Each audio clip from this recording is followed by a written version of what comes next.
Welcome into the KSR Football Podcast presented by Justice Dental. We've got Drew Franklin, Freddie Maggard, Adam Luckett, and myself, Nick Roush, here to talk about Kentucky's win at – no, not win. I was so used to saying that. It was just it's the first time this year. I'm used to talking about wins on Monday nights. The first time we got to talk about a loss like it, and the losses sting a lot worse when you got to make a long drive home the day after. That ride just stinks. Yeah, it was a long trip back from Athens. A long game, really, Nick. That thing was over from the jump. Yeah. Georgia used that stage to send a message. Yeah. Kentucky walked into the ring not ready for what the other prize fighter had coming to them in that contest. So, yeah, disappointing all-around effort, I mean, from top to bottom, really.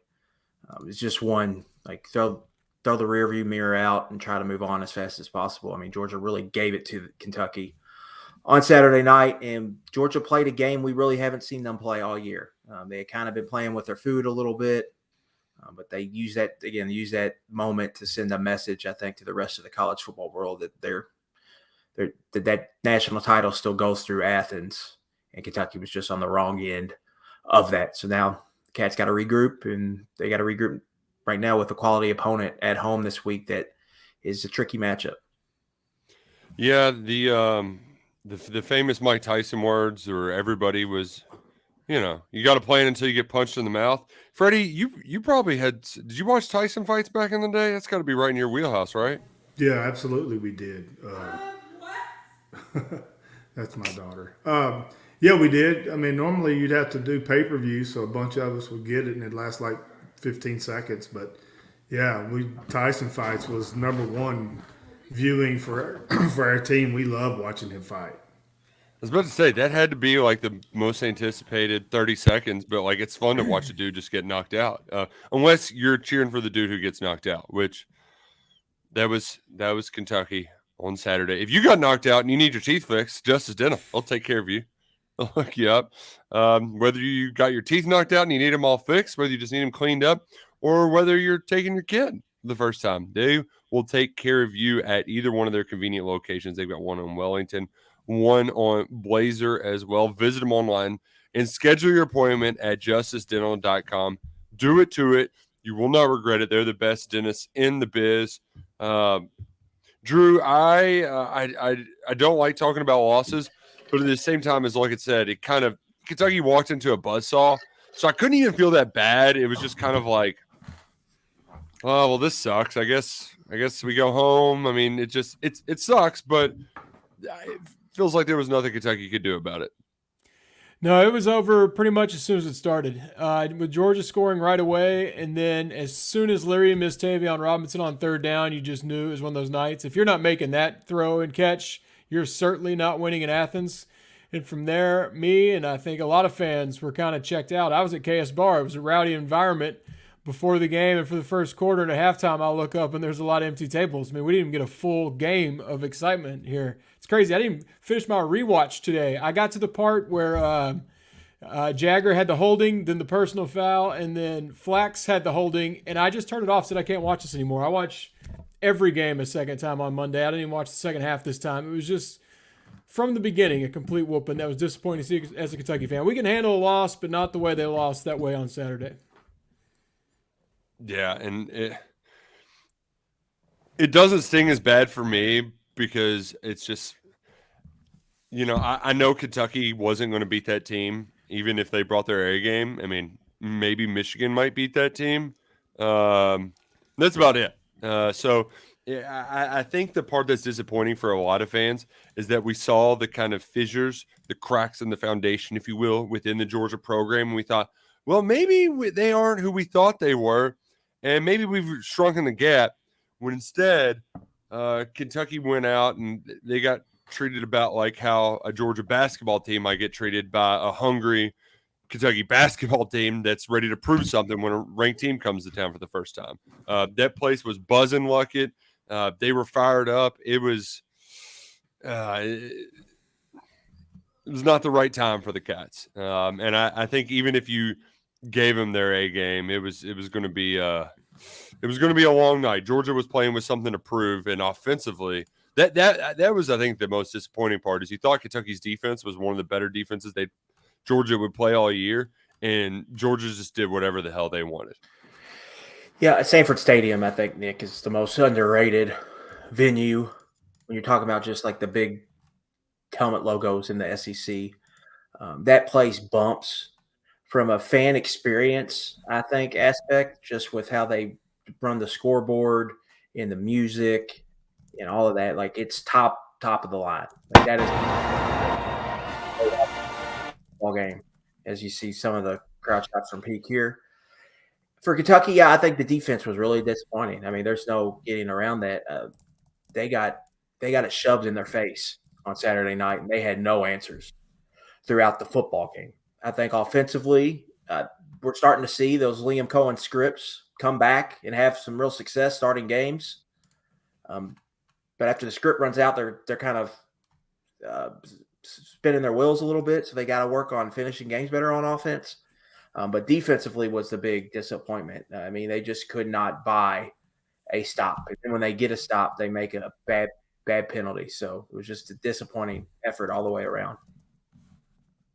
It was a real bummer. And Freddie, I'm curious your thoughts because you were watching from afar, and I know of all the same I saw that we walked into on Saturday. Yeah, that's a different Georgia team. They had not played like that at any point during the year. So Georgia played their best game. Kentucky played their worst, and you can't expect to win in that environment like that. Disappointment. I mean, it's embarrassing.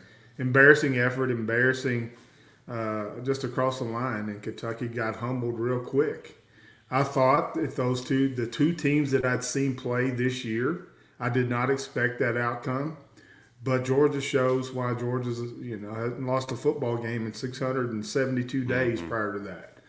Now, do I think Georgia's great? I still don't. I think they're very good, and we'll see. I hope they win out and hope they win another one, for the conference. But Kentucky just, I don't know. But that was bad. Everything was bad, especially defensively. I've never seen Brad White just get schooled like that. I've seen a gimmick offense like Tennessee for the first time roll up a bunch of yards and points against Kentucky. But that was just looking yourself in the mirror, and Mike Bobo, credit him. I mean, I had not seen any resemblance of creativity with Bobo before that game, the offensive coordinator for Georgia, and he dialed up one heck of a game. I mean, he called some pretty ball plays. They got pass catchers, and we saw the outside receivers getting back involved. Normally, Georgia's pass game was throw it to 19, and he showed why I think he's the best player in the country. But offensively, still got to figure out how to throw the football and catch the football. And until Kentucky can do that, it's going to be hard. I do think this. I think Kentucky could go 6-0 the rest of the way out, but I think they could go 0-6, and neither result would surprise me. Yeah, I think what Freddie brings up is a good point with just Georgia. They treated this game like it was one of the biggest ones on their schedule. And that's something I don't think Kentucky was ready for. They just got hit in the mouth and didn't respond well to it. Stoops admitted as much today, too. He said, I don't know if they were ready for that. Yeah. That's a sign of respect, that they respect Kentucky as a program. But it's also a sign of how far Kentucky still has to go to where playing a game like that of that magnitude, how much better you have to be and how, like, what kind of adversity is going to hit you and how you have to respond back. Kentucky didn't deal well with, like, getting behind in that game. They didn't deal well with it at all. I mean, it snowballed on them really, really, really fast. And like Freddie said, you got to give Mike Bobo a lot of credit. I mean, that Georgia offensive, just from a scheme and play calling standpoint, took Kentucky to school, and I did not see that coming. No, I did not either. But once the bleeding started, I knew Kentucky didn't have a lot to make it stop. I did appreciate that the offense got some scores late. Max Harrison set up that one quick score for Kentucky. But that Cats got some problems they got to fix. I'm going to throw in the wad it up, throw it away, burn it, all of the other bad things. But I do got a question for you all that Freddie brought up, and that question is brought to you by our friends at PrizePicks. Use promo code at PrizePicks.com or on the PrizePicks app. Use that promo code KSR. They'll match your initial deposit up to $100 on the PrizePicks app, and this is the most beautiful time of the year to have the PrizePicks app because whether it's NHL, MLB playoffs, NFL Monday Night Football, you choose your squares, you hit more or less, and then you string together some wins and you win big with PrizePicks. Use promo code KSR right now. Initial deposit up to $100. They'll match 100%. We got Monday Night Football about to kick off. Raiders Packers. The NHL season starts on Tuesday. I got my USA jersey on. Do you believe in miracles? So make sure you're having fun this fall and see. I mean, like everything is starting up at the same time. So get in on the action with PrizePicks. Promo code KSR. If you have PrizePicks, I hope you don't have the Atlanta Braves tonight. Ooh, is it ugly? 4-0. Oh, we just scored 4-1. Oh, there you go. Still a rough start to the old playoffs. I got to say, it did make me happy to see the Georgia/Braves fans crying, boo-hoo. Like, yeah, the Ofer. You guys have had it really tough. Or I had the Ofer. Yeah. You Georgia Bulldog fans lately. Your Braves aren't winning, but boo-hoo. To Freddie's point, they can beat every team on their schedule. They can lose every team on their schedule. So let's just predict it then. Drew, how the Cats going to end the season? 6 games ago, we're at the midway point. How does it play out? Well, I am a glass half full guy, so I am still optimistic moving forward. That was absolute ass what we saw Saturday, but I'm going to try not to overreact to it. I'm just going to chalk it up as they were horrible, and it just kept getting worse and worse, snowballing like Luggage just said. So I'm not really changing any of my predictions moving forward, except I think I had us losing at Mississippi State. I'm now much more worried about Missouri this week, with just how good they look. But overall, I think Kentucky's still the same Kentucky. I'm not mad about 5-1. I'm very mad about how the 1 looked.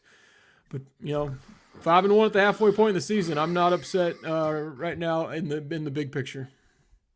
Like it? I think like Drew mentioned, I think Saturday's really important. You win Saturday, I think there's a good chance that you could get to, what would it be, 8-1 when Bama's rolling into town. But if you don't, I think it could spiral on you. I mean, Saturday's really important. I think 9-3 is a very feasible goal here, Nick. It's something the team has done before with these 5-0 starts. It's gotten to 9-3. They've had a pattern here. If you take out the COVID year of every other year, getting to 9-3, I think they could definitely do that this year. But I think this Missouri game is huge. And I think most people, this is kind of where everyone thought they would be, right? 5-1. Yeah. Heading into this back half of the schedule. Some teams look weaker than we thought. Other teams look better than we thought. So it's still a tough end to the season. But I think Kentucky, conceivably, I think a realistic goal is 4-2 in this back half. You go 4-2, 9-3, and I think that's a really good season. But, it's a bunch of tough games, a bunch of toss-up games. And I think this one coming up on Saturday is huge. Just from a momentum standpoint, you got a chance to really build some strong momentum here. If you don't, the thing could snowball on you again. You could have 2 losses, bye week, and then you got to play the team from down the road that you have a hard time beating at home. Like you could go a month without a win. Yep. If you lose on Saturday. I don't think I'm being more pessimistic or not. I forget what my preseason predictions were. As far as which exact game, but it feels like this team right now is at a 500 3-on-3 on the way out, finish the season 8-4, go to the Outback Bowl, whatever the Outback Bowl is called now, something. Either way, if we're going to Tampa, we're eating the hell out of some blooming onions.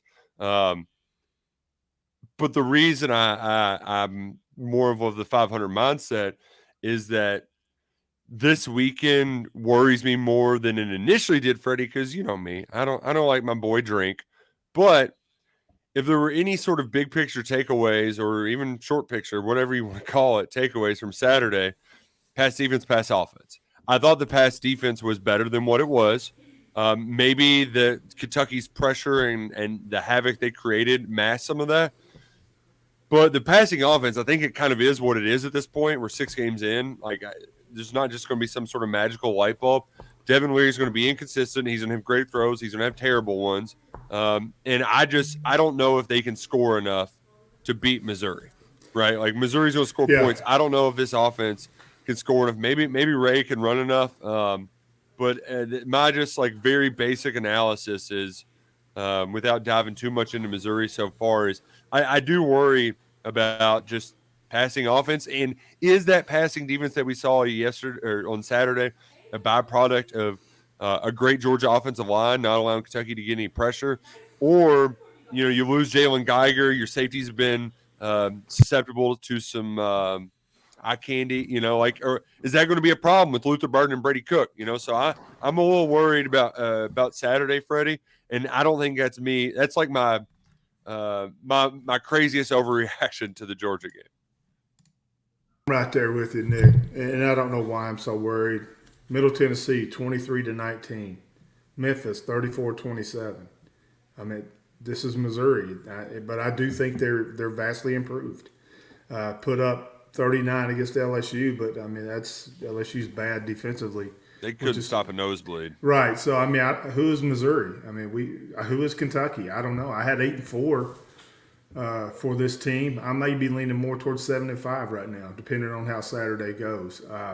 It is a very important game, but South Dakota 35-10. So I do think Missouri.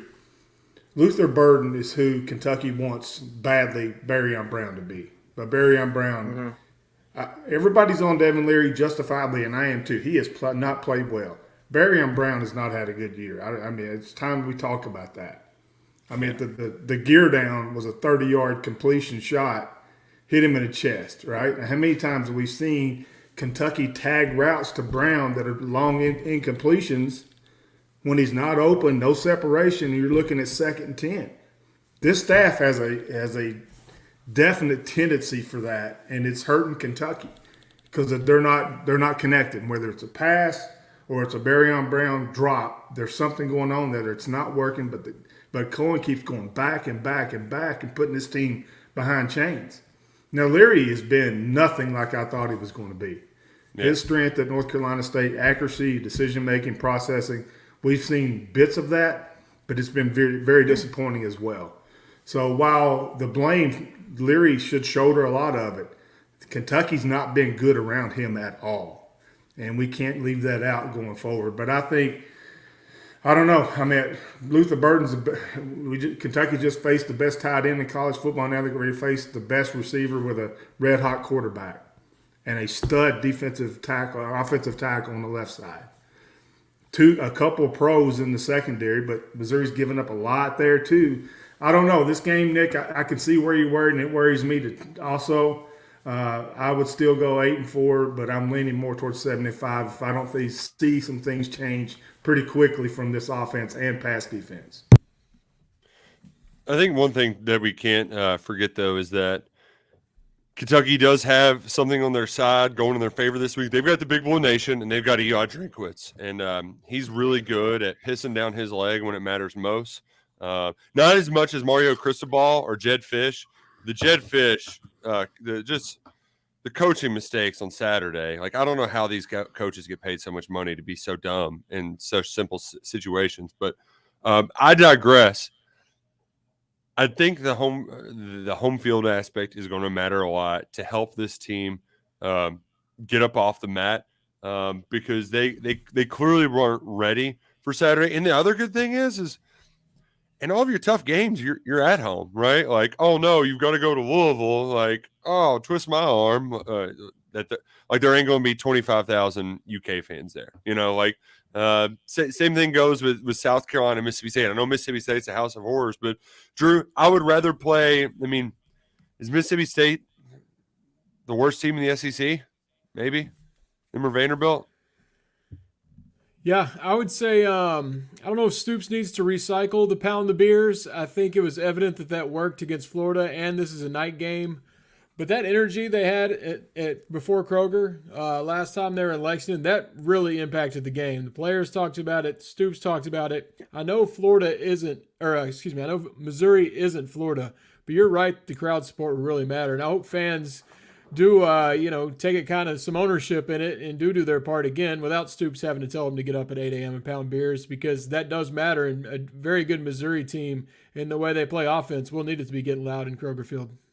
But like there's lots of pouting on the internet right now. Everybody, get it out of your system. Yeah, you got till tomorrow. Get it out of your system tonight. Fire off your messages. Whine a little bit more. I'm pouting. I got my wine right here. I'm still drinking off the game. By about Wednesday or Thursday, we need to be dialed in, and we've forgotten Georgia, and everybody needs to have their best stuff, fans included, on Saturday. Oh, ye of little faith in the Big Blue Nation. I mean, first night SEC kickoff, these people are going to be tuned up. If you want to get up at 8 a.m. and pound some beers, we're not going to stop you, but just make sure you can last till 9 p.m. at least. Yeah. I don't worry about the fans this week. To me, it's the team. And we've heard Mark Stoops double down, maybe even triple down on this. He really did. That they are good. They are going to be ready to play. He will, in his words, he is not going to tolerate it. So he'll put on some pads himself and play if he has to. Damn it! I think it's going to be an intense practice for Kentucky this week. So we're all caught in like the Kentucky circle. But Missouri's coming off a demoralizing loss. Yeah. That was the biggest game they've had at home in, maybe a decade. I don't know if maybe a long time. Since they won the East, maybe. And they lost it in brutal fashion. They were up 22-7, blew a huge lead.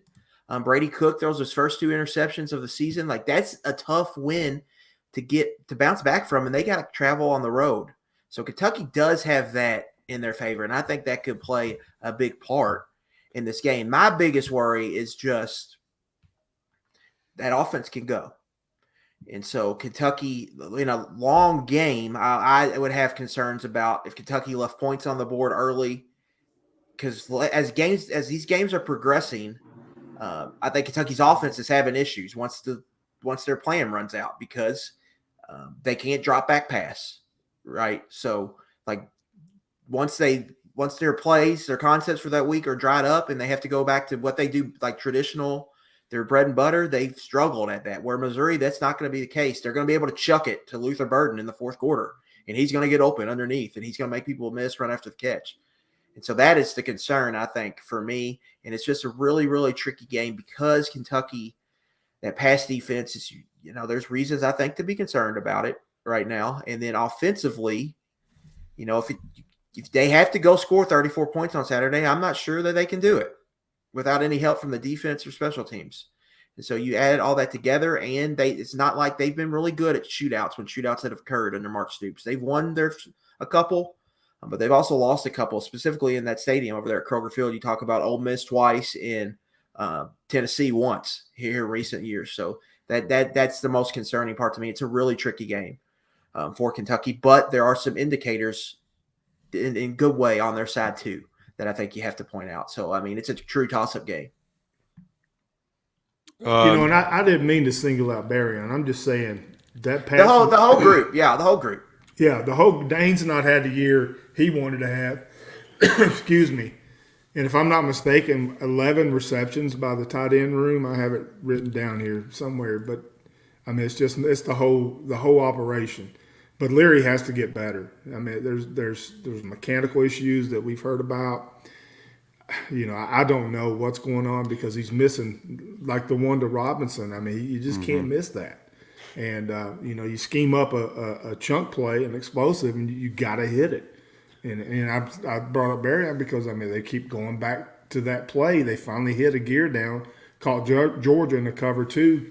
Cloud corner safety didn't get over. Leary put a perfect pass out there, hit the chest and went to the ground. So just things like that of just the whole operation needs to get clean. Yeah. What Kentucky did good before last Saturday was protect the quarterback. Only 4 sacks going into the game. gave up 3.5 against Georgia, who had not sacked the quarterback a lot going in. So just the whole passing game operation, I'm pretty confident that with Ray Davis and the run game, I think Kentucky can put hat on hat and get some yards that way. But like Adam said, getting behind the chains. And Adam, did you tweet something or am I crazy about asking Leary for all these down the field throws that's throwing off a lot of the, I think, confidence and rhythm and flow of this offense. I mean, there's not a lot of, okay, I see numbers, I got to hit that, right? Not a lot of hook or curls or breakdown crossers, something like that. It's kind of, I don't know. I mean, can you talk to that? Yeah, just put as simplest terms as I can. Leary's average pass, like just yards that travel per pass, is one of the highest in the country. So what that means is he's throwing the ball down the field a lot. The farther you get from the line of scrimmage, the lower the success rate or the completion rate will drops national average. So I think that's part of the problem. If your guys aren't winning down the field and they're not creating separation, which is another thing, like why aren't these guys getting, the only guy really getting separation is Tavion Robinson, in my opinion. Now, maybe that has to do with some rubs they're running for him, but like, why is no one else open? I think we've seen Dane Key open a few times on some digs across the middle, but other than that, why isn't anybody getting open? So I think maybe a revisiting is maybe we need to shorten this passing game. Just get the ball out quick, get him some completions, build some confidence. Because you're right, Leary hasn't been good enough, but playing quarterback like that's got to be difficult when you're throwing the ball to guys and they're just not making catches or they're not running the wrong route. You're getting interceptions where guys are running the wrong route. And what's going on? And I think you just look at Berrien and Dane together. When they throw to just them, the catch rate is under 50%. I mean, that is horrific for the amount, for the target share volume that those two guys are getting. I mean, it's almost half of the passes are going to those two guys. And they're catching less than 50% of those balls. Can't play offense like that. Like you can't keep doing that. Yeah, and I'll add one thing and I'll shut up. Another concerning thing is when I can't remember who said it, somebody said something about, and the receivers aren't where he thought they were going to be or something like that. Am I crazy for thinking that? Or they were at a different angle than he was thinking? That's what Stoops pointed out. I've been trying to say that for 5 weeks now. These pass catchers are rounding routes. I don't think I did a good job of explaining it instead of straight line cuts off the tree, right? And I think that's throwing the passing game off. But again, I'm not taking anything away from Leary. He's got to be better, 100%. Yeah. This is not completely on him, and Kentucky's got to get better in a hurry in the passing game. Got to create a separation, have to get open, and have to make catches. And Leary's got to put it on him. Fortunate the offensive line has looked like a good SEC offensive line for most of the season, and they got an all-SEC tailback. If they didn't have that, they'd be in a world of hurt. I think Cohen's doing a good job of specifically starting these games, but the receivers just got to be better, and Leary's got to be better. I mean, the whole season was built around really three guys on the offense. It was built around 13, 6, and 7. And they're not playing winning football. Let's just call it like it is. As a group, as a collective group, we've seen highs from all three, and we've seen lows from all three. But they got to get on the same page, and they got to start. They have to figure something out. Whether it's all right, we're just going to run screens and hitches and slants to get everybody going, or if it's got to be something. Like you can't keep doing what they're doing because it's obviously not working. Well, you know what? This show, it's just gonna be the question show, the sponsored question of the day. We're gonna have 3 different sponsored questions of the day. I got the game time question for you, Freddie. Everybody knows Game Time is the best place to go get your last minute tickets, whether it's tickets to watch the Cats take on Missouri, or you're going to a concert or show. I know there's a big concert coming to town. Is that Friday, Drew, or is that for the Tennessee game? The big Darius Rucker show. Darius is Friday. He's head-to-head with Big Blue Madness. Tickets for all of them. Just go to gametime.co or download the Gametime app. It's very easy. You just scroll through your seats wherever you want to be. You smash. Ooh, I'll take that one. You put in promo code KSR, go to your settings, promotions, make sure you type in code KSR. You'll get $20 off your first purchase on the Gametime app. Fast, user-friendly. I've had family friends use it. My dad can't figure out how to get tickets on his phone, but I helped him. It was easy peasy, lemon squeezy. 3 steps, boom, with the Gametime app. Promo code KSR. So my Gametime question is for all the fans who are buying tickets to go watch the Cats on the Gametime app. Freddie, you were quarterback. I'm sure not everything was always sunshine and roses when you were playing. Is there let's say, Liam and Stoops both said that, we're looking at all options. What's an option like that just feels like I know there's not a simple answer, but what do you think could be the simplest way to just make the passing game to give them some layups, give them some confidence, and help them get their swagger back? Because I think that, as much as anything, is hurting this team. The guys, the swagger jackers, just don't have any of it right now. Well, I think my biggest pet peeve of this offense is the damn tagged routes that's thrown for 50 yards downfield. I mean, Kentucky's getting behind the chains too much, and that aggravates me to death. Let Larry see the field and get him some short completions. And by doing that, how I came out of a funk, and which I really didn't because I wasn't very good, but I was better when I could see the numbers, right? Early in the game, go to my tight ends. The late Rodney Jackson, second team All-SEC. We ran option routes on first down, second down. 15 yards, show me your number. You go in route, I'm going to hit you, right? That got me going. A spot route where you bring a tight end, against cover 2, let them run out. Let the tight end just spot 8 yards downfield like Jacob Tammy used to do. Get a completion. And then you go for it. Then you can start taking those shots. But the shots are driving me absolutely out of my mind. I'm sorry. Yeah, there's no layups. I mean, just to Freddie's point, there's almost no layups in the pass game. Like, can we throw a bubble screen? Can they throw a bubble screen? I haven't seen one bubble screen this year. Oh man, people used to hate those damn things too. What we would do for a bubble right now? That's because that's all we did. Rich Scringarella. And when you're scouting this team, you're thinking, all right, they're going deep on us, so we're gonna play off. And I would assume. I feel like there's some stuff underneath that they could hit. I think you saw them hit a couple hitches or stops against Florida, but they've got to get something. I really do think when your quarterback is like this, you got to give him he's got to get him some confidence. Get him some going early in these games. He's just getting rattled early in these games, and I don't think he's really overcoming it. And so I think that could help. But I mean, they got to play better. I mean, I think it's on Cohen to figure that out and the rest of that offensive coaching staff. Is a little tempo out of the question? I know we're slow as molasses this season, but Larry seems like a guy gets a little rhythm. Kind of like me on the beer pong table back in the day. I might miss 20 in a row, but once I get going, that's now my table. Maybe we just gotta.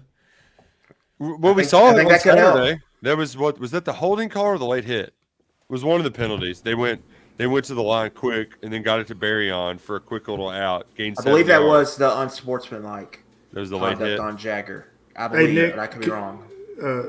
Not Nick. Adam, can you text me that about the distance of the pass thing? I'll forget about it if you don't do that. Yeah, I'll send it to you after we get off. And it speaks to what I'm saying. Quit throwing the damn go routes when there's no separation. The defense is playing deep. Nobody's running by anybody, and it's either an incompletion, it's thrown out of bounds, or it's a freaking interception. Yeah. Quit it. Well, and the other part of that too, Freddie, your pet peeve, I mean, not only are they not open, like Leary doesn't want it picked off, so he's just throwing them out of bounds now. And I told y'all on this podcast, every time we had a damn Hail Mary, if I hadn't thrown a pick at the end of the half or end of the game, I would throw it in the end zone. But if I'd thrown a pick or two, that thing was going in the third row of the end zone bleachers because I'm not hurting my stats over dudes that ain't catching the ball. I mean, that's just the way I mean, this is all human, right? These players are human. They think about that stuff. All right, well, here's another question then, Freddie. What are they thinking right now? Because I know they're human. Is it being 5-1's got to be a little different, but I do think that the element of Stoops' overall point is we're not going to be pointing fingers at each other after this. And I think that's what happened last year.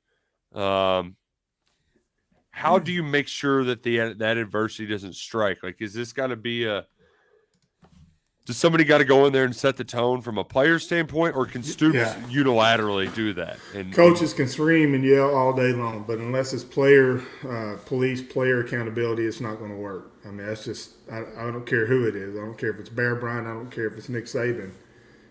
Coaches, adults screaming at these kids is not going to work. It's got to be player accountability. I will tell you this: doubt is a death sentence for a locker room. When you have doubt, then you're going to start pointing fingers, right? And there's not enough fingers to go around to point at people for Saturday night. So there's going to have to be some accountability. I called it a mirror game. A lot of dudes need to look in the mirror. I mean, everybody in that whole building, and because that was bad. That scarred me Saturday, seeing Kentucky get not only beat but just absolutely embarrassed, and that was hard to watch. And I just care. I care for the coaches. I care for the kids. I just want to see what's best for them, right? In some ways, it might be a good thing that the defense got blistered too, because they have no room to talk after that performance on Saturday. So they got a lot of work to do themselves. Can't just blame the offense, right? Man, mirror, that word similarly, I'm really struggling with that one lately. But, like, my kid was a ring bear, and I just think I'm saying ring bear. Like, the R's are, for a guy whose last name is Roush, I shouldn't struggle with the R's this much. Also, somebody did point out that I did terrible math after midnight on Saturday. I had a good laugh at that. What was it? It was I wrote it as a 44-point loss. It was not a 44-point loss. So just yeah, you touchdown off. It felt like one. It was I was bad at math Friday night too. Ran into some Cats fans. We ran into some Adam Luckett fans on at the Flying Pig. Is that Blind Pig? Something like that. I think it's Blind Pig. Roush got lit up by some hot wings at the Blind Pig. Oh yeah, I did. They were spicy. I was happy. Did you get Alabama rained on though, Nick? We did not get rained on, thankfully. We had. I really respected the guys who they had to find somebody to help place their Keeneland bets for them because you couldn't make those wagers in Georgia. So like that was some degenerate kindred spirits. Yeah, right we were there. very much in our wheelhouse there with those guys. Like they were one of us. # one of us for sure. How was the Sanford Stadium media room? I've never had the pleasure of trying their coffee or their free food. Well done. They do a great job there. Yeah, it's an older room. Yeah, like that was clutch. They even had they had like deli sandwiches. They were walking around asking us after the game, "Would you like a sandwich?" I'm like, you know what? I would love a sandwich. Sounds delicious. They have. I would like a sandwich and a bottle of bourbon, and to never think about this day again. From a hospitality standpoint, they're the best. How they treat us, and the seats are the best. The seats are great. It's outdoors, so like I mean, we're covered, but like you're outside in the elements. They got heaters underneath the table too, which you forget about. Wow. Yeah, they're the best. And like you just get to feel the crowd, the energy. It's so loud there. I mean, I'm like screaming at Luckett next to me, like, "Did you see that? What's going?" I mean, they do it right. And I was trying to think too. When was the last time a kid, like, you'd have to be pulling like a Drew Franklin 5-time English taking class to have been a student at Georgia to see a home loss, right? It's got to be Kirby Smart's first year, I believe. 26. Jesus. And they lost to Vandy, Stetson Bennett's class, freshman class. How much fun would that be, though, to go to school there? And they did leave. A lot of them did leave after halftime. It was like, well, we did our part. Time to go to the bars. That's what I wondered. Wouldn't it get old? I mean, you're Georgia, and obviously you're a big fan because you're back-to-back national champions. But if you're winning every game, I think there'd be a lot of leaving at halftime. Yeah, I think for them, though, this was the biggest game in the home schedule. So they were tuned up for this one. I think a lot of people were excited. Sorry, the other half didn't show up and do their part. Whoops. Yeah. Night game too. They don't get a lot of night games up there for some reason. I think they get the CBS 3:30 slot a ton. Mm-hmm. And then that Florida game takes away a home game every other year for them. So a lot of years they only have 3 SEC home games. But Kentucky just walked into a buzzsaw, and it wasn't just like the Georgia team. I mean, just that atmosphere. It was a really, really good atmosphere. And I do understand some of the fans' frustration about some of these primetime ESPN games Kentucky has gotten into. Texas A&M in 2018, the offense just could not do much of anything. That was CBS, wasn't it? No, that was ESPN. Prime. McDonough was on the call. And then last year, Tennessee, you have Herb Street on the call. And it kind of played out like this game. I mean, it is frustrating because you work so hard to get in a spot like that, and then you can't deliver in the moment. It's just disappointing. But if you keep getting in that moment, you're eventually going to deliver. So they're doing something right. You just got to finish. Nick and Adam, y'all didn't come home with bangs?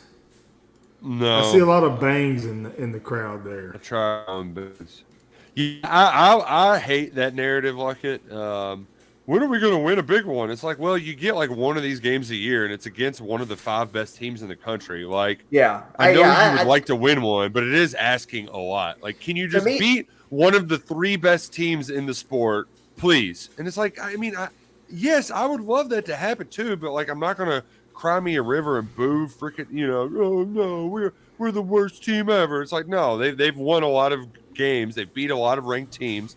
I think they were 6-10.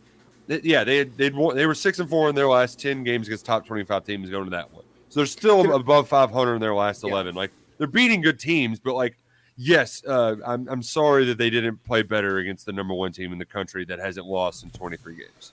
So yeah, I think you're right on the winning, but they're not getting into the second half of these games with a shot. I think that is the big disappointment.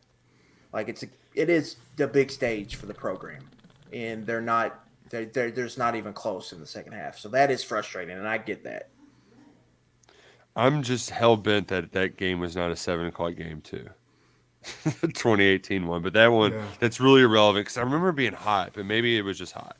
Final score's at 10:40, so maybe it was. Did you see John Wright's question there? Yeah, we got a super chat from John. Yeah. Shout out to John. Yeah, shout out, John. He said that he's concerned that Missouri covered Matt House's defense, which I assume is similar to ours, better score some points. Matt House's defense is just horrendous this year. They are so bad at LSU. I can't make sense. Might be the worst in the SEC. Yeah, Freddie, how pissed off is your guy down at LSU about what's going on down there? Because it is like Aaron Perkins is a stud. I don't know if they've got other dudes there, but their defense is inexplicably bad, and that's normally like their calling card, Yeah, he asked me about going fishing with Matt because he owns a boat on the Gulf and does all that.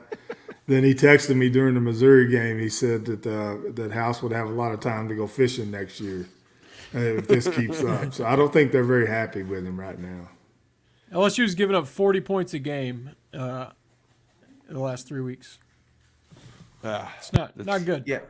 Yeah. So Missouri's another team though. Like they're putting up big numbers, and they're probably going to throw it on most teams they play. But the games have been kind of surprisingly close. Like Nick, you had some skin in the game of that when they went to Vanderbilt, and that was a game in the fourth quarter. So like they do have some flaws too, and they're coming off a tough spot as well. It's just. The Burden's scary. I mean, just full stop. He's a scary football player, a really good football player. And he's going to be somebody you have to account for and figure out a way to slow down. And now you look at that safety position. Geiger's out. Let's call a spade a spade. I mean, we talked about some of the offense. Childress and Lovett haven't played well either. And they were supposed to be 2 of the better players on defense, and they're having disappointing seasons. And we go back to spring and fall camp. Zion Childress was a guy that they were talking highly of, and he's not played great to this point, in my opinion. And they need both those guys to play better. And so in a matchup like this, number 3 is going to get the ball in space, and those 2 guys are going to have to come up and tackle him. Can they do it? I don't know. I mean, do they get out of position again like they have at some points this season? Missouri's good enough where they can go pop a 65, 70-yard touchdown on you. especially when Burden touches the ball. So there's some guys on defense that got to play better too. And safety is the one big position that's been concerning to me. Yeah, that was supposed to be a strength, and I know it's the midway point of the season, so we're supposed to like give out grades. I don't. It feels really hacky, but that's one that I expected to be an A and has been a C. If I'm being general, like it's just. What have you done? Like the aggressive play, like it's just there hasn't been anything resounding that I've looked at from the safeties and been just like, yeah, that's the stuff right there. I mean, Geiger had the scoop and score, but Geiger's played the best of the three. Yeah, like we haven't seen that jump that we expected from Childress and Lovett that we got in the second half of the season. It's almost like there was no momentum built over from there. Whereas like the corners, I don't think they've been that bad. They've gotten Moss on a couple of times, but like I can't, I can't get mad at that Ra Thomas catch. Like, yeah, Harrison's getting beat, but that guy's fighting out there, and he's playing his tail off. Looks like he's got a broken hand or something too, and he's still picking off passes. And he's made some plays on the football. And so if you're going to challenge him all game, you're probably going to get him, but he's going to get him one. Yeah, look, go at him a ton. A lot of Georgia explosive pass plays were where? Over the middle of the field. Over the middle, yeah. Yeah. I mean, that's linebackers having dirty eyes, and safety's not doing what they're supposed to be doing. I know the 19 got lost, but that was on a linebacker once. You just can't have that. I don't care if you're a backup or a starter. So just a lot of uncharacteristic, undisciplined play from the linebackers and safeties against Georgia. But I agree. I thought the safeties were going to be, I thought that was going to be the strength of that, could be of the whole defense. And Lovett is down to fifth or sixth leading tackler on the team now. So that's not what I expected. We haven't. I don't think once you've watched the game this year and go, oh wow, Jordan Lovett, good play there. Yeah, and like that happened a ton last year, and it just hasn't been there this year. Well, I do want to pat ourselves on the back for one thing, and you should pat the teacher on your back in your life by signing them up for the Eckrich $1 million challenge for teachers. You've got until October 26th to do it. That's right. The teacher in your life, they can win $1 million smackaroos. You got to go to Eckrich.com, go to the promotions tab, sign them up. They can win $1 million for their school. All they got to do, throw a football through a hoop at halftime of the Alabama game. Even though they don't win it, they're going to get some money for their school. So you've got till October 26th. Sign them up today for the $1 million challenge for teachers and help the teacher in your community with our friends from Eckrich, which it is smoked sausage season, by the way. Gets a little cool in the air. Went to Kroger today. I did something stupid, though. I went to a Kroger that's not my usual Kroger. I went to the one that we meet at. They're all different, man. I know, and different floor plans. See, and I like this one because it's a little bit bigger, so like it had all of the, like I was going deep to get my chili, like the small Kroger, like I've got a big Kroger, small Kroger. If I go to a small one, it might not have the chili powder I'm looking for. So I went to the different one, but it's all chili, smoked sausage. Like we're getting into like the fun fall food. I'm very fired up. All to come back to my original point that one thing we did get right is I think the offense, the defensive line, the front seven has been as good as advertised. Georgia really didn't try to run. They tried. I mean, they schemed around Kentucky's front seven. Bobo knew better. Later on in the game, I mean, they kind of wore that defense down. They were demoralized. I'm not going to blame them. But for most of the year, I mean, this was another sign of respect from Georgia, I thought. Yeah, that they did that to me. But I could be wrong. The front seven is the one thing we have gotten right because it feels like everything else is almost the opposite. Where I wasn't sure this team was going to be able to run the ball and Ray Davis wasn't going to be explosive. And Drew, Saturday, we're just like, damn, I wish they could get the ball to Ray Davis more. It is weird how there's so much backwards from what we thought. I mean, we can say we were wrong. I mean, obviously we were, but I don't want to take the blame. I feel like the football team is just not doing what we said they would. But as you mentioned, safeties on defense, I thought that's a sure thing with the way they played last year. Receivers, I mean, we say it after every game. I'm still in shock about that, but those are, at least in my brain, two of the positions I checked. We're good to go, especially with the way those safeties were talking this preseason. Zion Childress, first team all talking trash in practice and in games too, but that group still needs to go out farther, as we were saying. It's just weird how it's all backwards. Jeremy Flax. Cortland Ford's here to take his spot. You know what? He said, "Here, I got your spot right here. It's called Offensive Player of the Week. I mean, Offensive Lineman of the Week." Like, everything we thought, it's reversed, but whatever. At least the D-line's playing well. Flax is playing well. At least some of the groups are working out. It's just not all the ones we thought in fall camp when we were trying to guess how this would play out. Yeah, it's been a weird team in that regard. Like, if you'd have told me this was the offensive line Kentucky got in August, I'd have been super high on this team. Mm-hmm. Like, they've held up in pass protection. Even the sacks they gave up against Georgia, I thought some of them were just obvious third down passing situations. They had an overload pressure call, and they just kind of got overwhelmed. But overall, I think they're doing a good thing. That was another disappointing thing. I thought Kentucky was doing some good stuff in the run game early against Georgia, and they had to abandon it just because they got down so quickly. So you're getting that, and you're getting this kind of play we're getting from Ray Davis, which I think surprises all of us, but it's just the passing game has just been woefully disappointing, mainly, I think, the quarterback and receivers. It's just frustrating. And then defensively, you thought safety might be one of the better position groups on the team, and I think you can argue it's been the worst on the defense to this point in the season. Got to be better. I saw Leary say it was so easy to pick Kentucky out of the transfer portal. He was like, Brown, Dane Key, are you kidding me? I mean, now with some truth serum, he might be saying, "Are you kidding me?" But it might be more on the negative end. You kidding me? Yeah. If he'd go back, if he knew it was ahead, it'd be Kentucky, Ray Davis, that offensive line. Yeah, I'm going there. Yeah. But you know what? There's still plenty of reasons to be optimistic.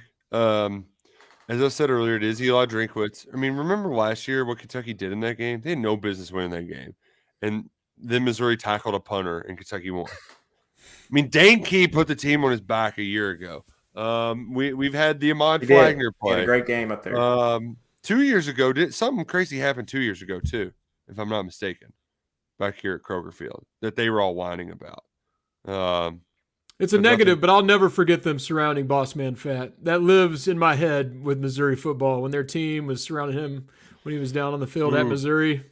The one that I love too is the one where Max Duffy looked like a 5-star running back out there flying down the field on the fake punt.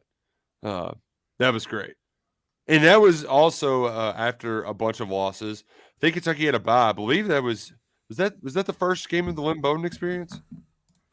It was one of the first. I think it was the third. I think they went Arkansas, Georgia, Missouri. And that was the first game I think you could say, whoa, like this might really work. Because Missouri had won like 5 in a row going into that game, Nick. And Kentucky just beat them up on a wet and rainy day. I remember being soaked at that game. But yeah, that was one of many upsets Kentucky's, from a spread perspective, have had in this series. I think 7-1 in the last 8 against Missouri. Last year, Colin Goodfellow put his life on the line to get out of Columbia with a victory. So many fond memories in this series. He basically died. I still say he did.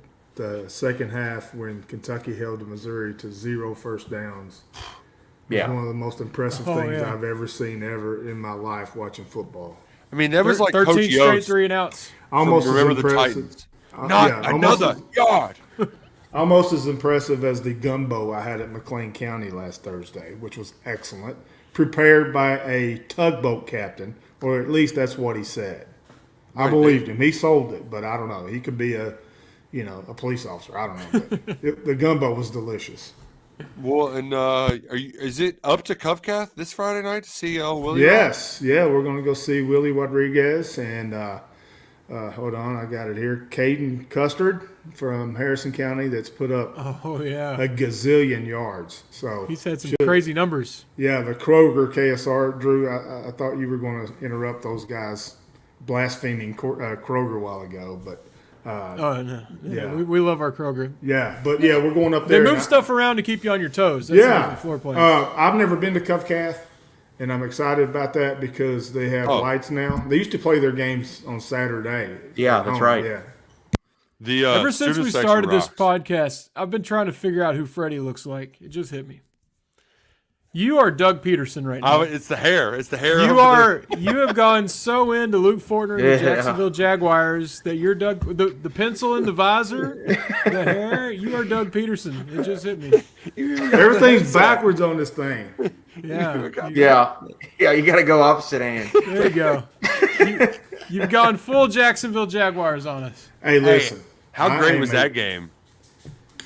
I don't know. I didn't watch it. I was too pissed. So, Freddie. I was at KS Bar office. I was at the KS office preparing my Sunday articles and my charts that I used this week. I could hear it. I could hear it downstairs, but I didn't see it. We were listening on the way home, and my gambling tip is either the Bills win by 1 million or they lose. I was too scared to bet Jags money line. Drew, that's why they scared money don't make no money. It turns out it makes you a little bit though, because I took the 5.5, and just the whole way home, hearing those long drives and like them opening up holes for Etienne. It's like, yeah, come on. Having to listen to Eric Wood and the stinking Cardinal bird just cry while his Bills just let's go Jags. I needed at least one Cardinal to take an L this weekend. That was too the Jeff Brom experience just did everything that we said it would do, and that was frustrating. That was another thing we got right. We're gonna play nobody, and then Notre Dame's gonna just walk into a hornet's nest. The drunkest crowd in 10 years at that stadium. It was rowdy. Freddie, I don't know why you were putting your arms up and down. I don't really know. This is crazy because everything's opposite. Yeah, Drew was talking about the opposite team. I mean, that's my right hand, but it looks like it's my left hand. It's crazy.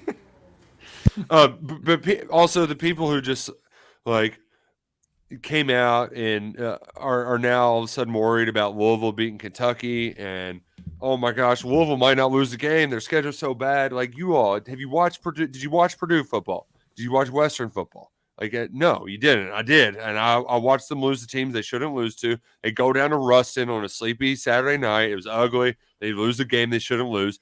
Just like they're going to Eckrich Stadium. There's going to be 1,000 Pitt fans there. Their old quarterback's going to be playing tight end, and they're going to lay an egg. Like, just stop. Just relax. It's college football. It's a dumb sport. Bad, crazy things happen. You just got to weather it. And you know what? If you need to tweet at me and call me an idiot to feel better, bring it on. Sign up, KS Board. We got a big game special. You can vent all you want on there. That's how you got to deal with it. This sport is crazy. This sport is stupid. There was a coach, Jed Fish he said out loud on the field he did not know the overtime rules. He didn't need to say it. We knew. There's a coach the field goal named team out there. Jed Fish. Where's the coach? Arizona. He was a Patriots quarterback coach for a while, and now he's Arizona Wildcats. Oh, really? Yeah, I thought you was talking about the. I thought you were making fun of the U. Oh, well, yeah, they messed up too. Which was funny because it got somebody to bring up that Kevin Steele tried to punch in a touchdown when he was the Baylor head coach in '99. They fumbled it in the end zone, and UNLV returned it 100 yards for a touchdown. So turns out that Miami did not have the worst ever non-kneeling loss.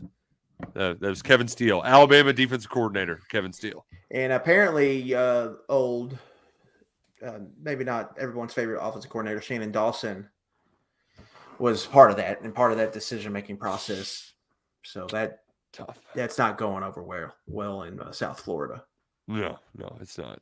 And if you were on KS Board, you would know that. So come join the party. We've got a whole thread talking about that. We got a big game special too, right? And Big Blue Madness. A lot of stuff going on. Well, stay tuned. We'll have something announced later in the week. But yeah. Oh, so it hasn't started yet. Okay. Well, if you don't you heard it here first. We got so many specials and graphics, and get out of here! Get out of here! You want to end the show? Oh, 2-run bomb to go up. Oh, taking the lead. Sorry, wrong sport. Playoffs. Bottom of the 8th. We're back. There you go. Drew's all the way back. We'll be back next week for more. Hold on, I got a question before we go. Oh, okay. Jed Fish. Is there another coach that you can think of whose last name is an animal or a mammal or something like that? There's got to be a bird, right? Somebody bird. Dan Quayle. Was he who he coached? He was not a coach, right? He coached America. Yeah, he wasn't president. He was the assistant Vice coach. president, maybe. Assistant coach. No, a coach with an animal name. A coach with an animal name. That's something we would have to dig in on. Yeah. I'm trying to run through my name top of my head. I can't think of one. Like some basic like that. Like, but Tiger, that's not like a common last name. A Bulldog, yeah. Huh. It'd be like something like Cardinal. Someone last name Cardinal. Is there a Bear? Bear Brom. Bear Bryant. There we go. Bear Bryant. That's a first name. It's all right. It fits. Oh, In the man. phone book, it looks good. Okay. If it fits, it ships. Well, this has been fun. We got a bye week next week, but we'll do this podcast. We'll talk about the Missouri game. We'll have more animal names, too. I'll Throw them in the list. chat. Those listening, maybe a later time, throw them in the chat. Let us know. Do a recap next week. Oh, no. The Kansas dude. What's his last name? Leipold. Lance Leipold. I was thinking Leopard. My bad. Lance Leopard. Lance Leopard. Yeah. He's a good coach now. Yeah, he's awesome. If his last name was Leopard, Kansas would just have to change their mascot. He is a very good coach. Chris Kleinman? No, it's Lion. There's got to be a lion. Somebody, but it's spelled different. Lyon. Dan Campbell. He's eating kneecaps like he's an animal. He's the own animal. Yeah, I love the post game, like in the locker room. He's still ready to whoop somebody's ass. Boys. I love him. We went out there and we did what we did. I love him. He's awesome. And they play hard as hell for that guy. I love him. Is there a Fox? Oh, John Fox. John Fox! way to go, Drew. It's like, there's got to be some last Way to names. go. We did it. And with that, that's our show. We'll see y'all next week.